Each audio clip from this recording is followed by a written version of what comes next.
In the movie The Secret, I quoted Dr. Wernher von Braun, who is considered by many as the father of the space program.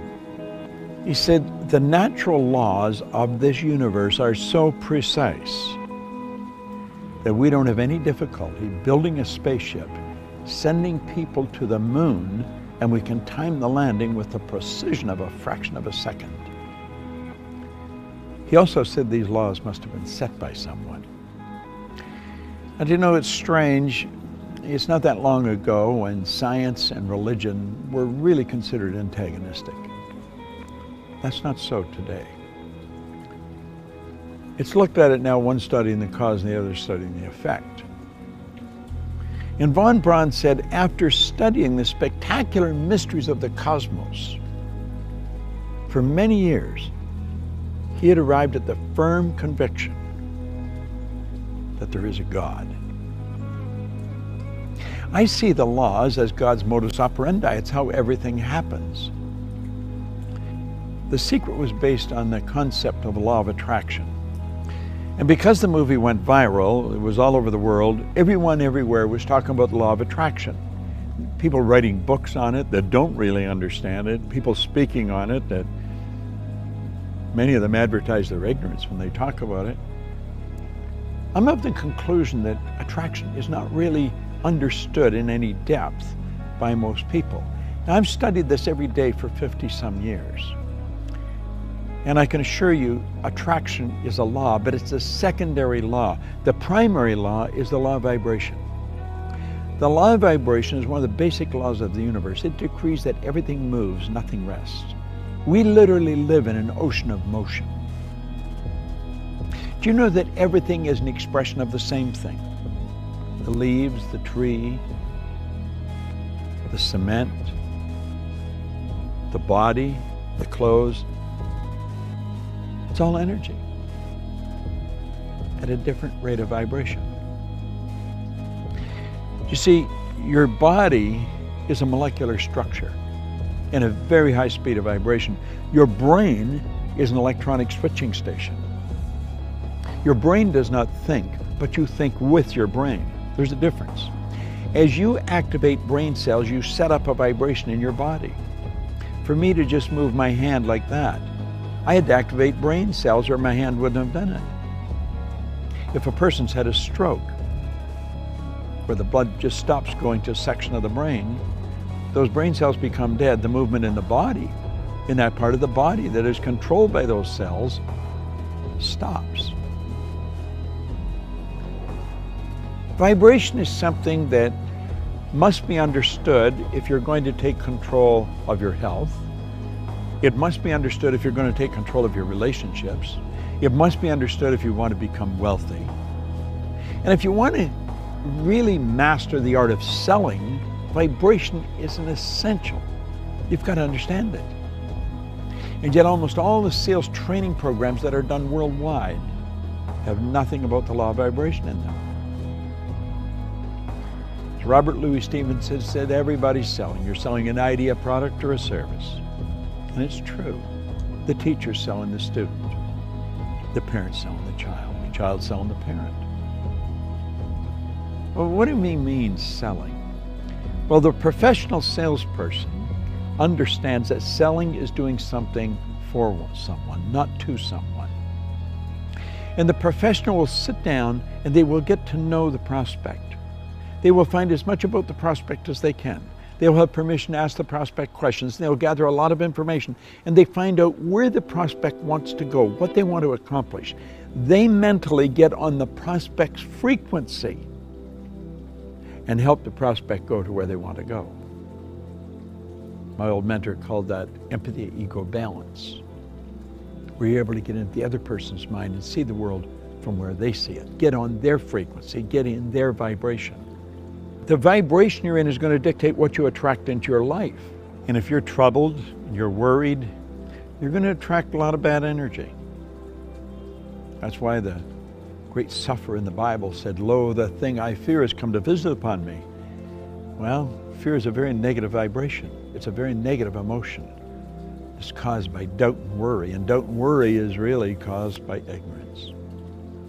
That's why Solomon said, in all you're getting, get understanding. What do we want to understand? I think we want to understand the laws that govern our being, the laws that govern our universe. And then we want to understand how to get in harmony with the law. Everything you want will come to you when you get in harmony with it. Vibration is essential to understand, but only one person, maybe 10, has any grasp of it at all. If you ask a person how they feel, what they're really telling you is their conscious awareness of the vibration they're in. If a person says, I just don't feel very well, that person's probably in a very negative vibration. A person said, I feel wonderful, they're in a very good vibration. If you're in a really good vibration and you're with a person that's very negative, you will not feel comfortable in their presence. Feeling, conscious awareness, vibration. You don't feel comfortable in their energy and you want to get away from them. Now, if you were negative and they're negative, you're going to come together. Misery loves company. See, these old sayings are all based on laws. It's hard to believe that two miserable people would be comfortable together, but if you understand they're both on the same frequency, they're both listening to the same music. You'll often hear a person that went for a walk in the woods. They said it was so pleasant. Why? The vibration of nature is perfect. That's why a walk in the woods leaves you feeling so good.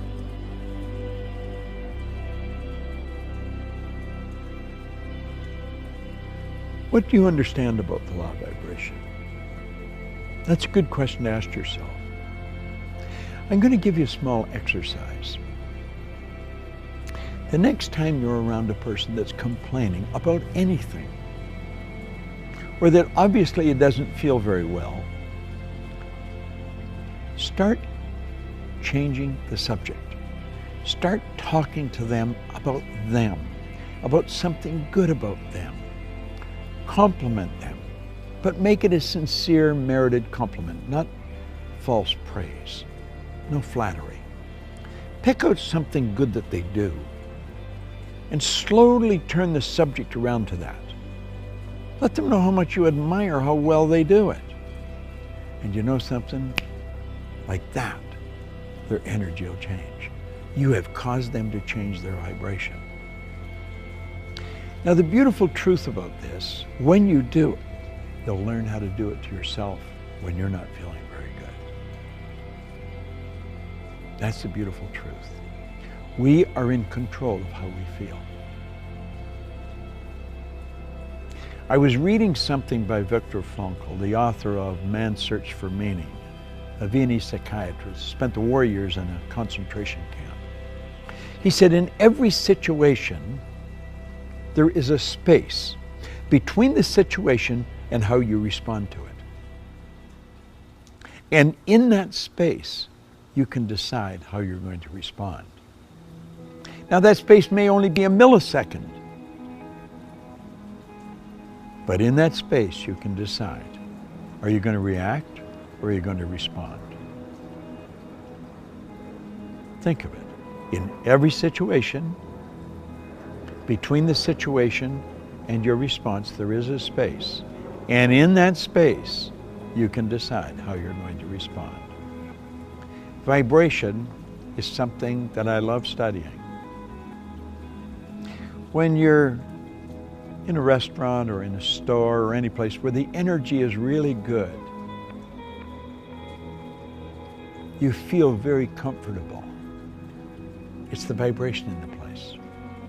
You've gone into a restaurant and sat down, and before you ordered anything, all of a sudden you don't want to eat there. Why? It's the energy, it's the vibration of that place. You should get up and leave. Go where you feel comfortable. Do what makes you feel good. That's why people that are doing what they love never have to work again. They spend their whole life in a wonderful vibration. The person who truly understands how to pray puts himself in a wonderful vibration. I want to suggest you study it and understand this. you will attract to you whatever you're in harmonious vibration with. You are in control of the vibration you're in.